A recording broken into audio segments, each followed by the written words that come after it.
Welcome to the preparation video for the GAA Cook Along.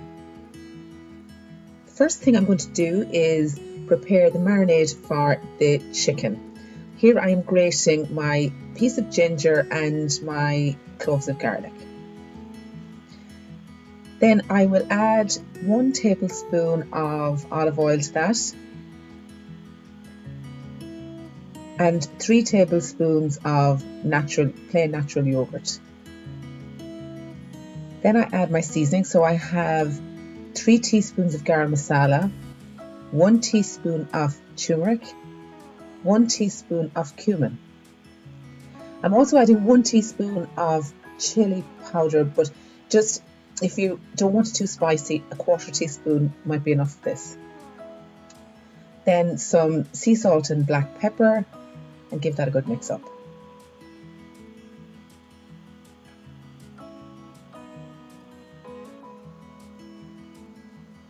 Next, I cut up the chicken and add it into the marinade.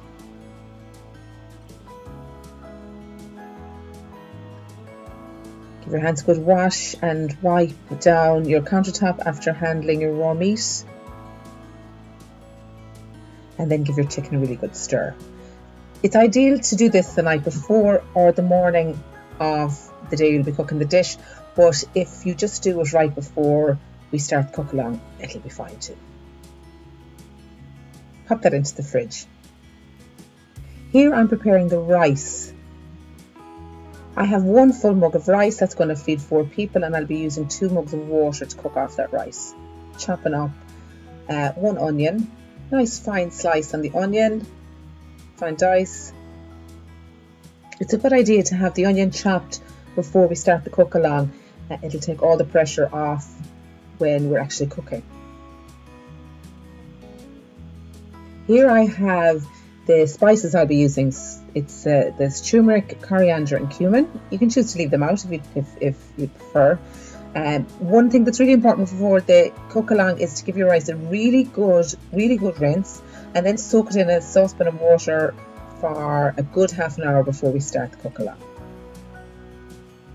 Here I'm preparing the ingredients for the butter chicken. The main thing is to have everything weighed out and your onion chopped. And here I have 2 red chilies. They can be green or red or a mixture, 1 of each. And I'm taking out all the seeds because the seeds are the spicy part, and obviously you can leave them in if you prefer really hot dishes, but Irish chilies aren't that hot.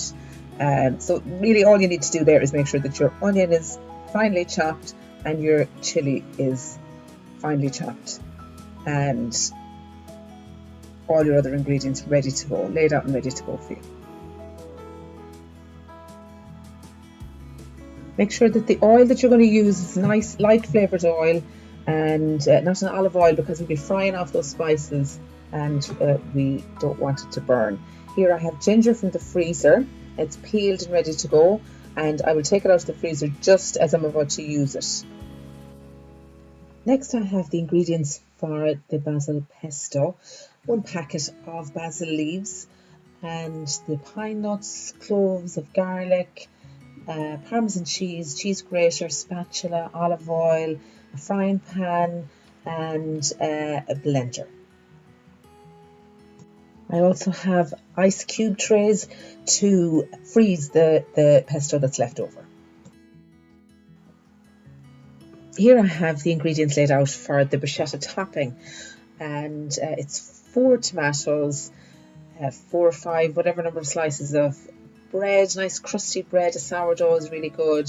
Olive oil, sea salt, black pepper. I'm not going to use garlic because I have plenty of garlic in the pesto, but I'll show you how you can use the garlic if you're not using the pesto.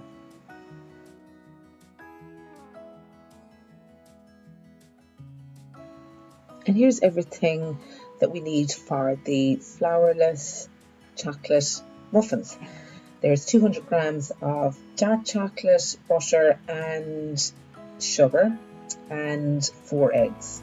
I have the berries washed and ready to go, and it's a really good idea to whip the cream before the cook along starts. We'll be using an electric whisk to fluff up the egg whites and a saucepan with a bowl for making a bain-marie to melt the chocolate, and another bowl to whisk up the egg yolks. We will be making 12 muffins, so a good deep muffin tray, and 12 cases what you'll be looking for. But you could also use an 8-inch round tin to make your cake instead of muffins. If you're using the loose bottom tin, make sure that you grease it well, and if it's a fixed bottom tin, make sure you have it lined. I'm not doing the cake because it won't have cooled in time to show you the finished product on the cook along. That is why I'm sticking with the muffins, plus the muffins are great to freeze afterwards.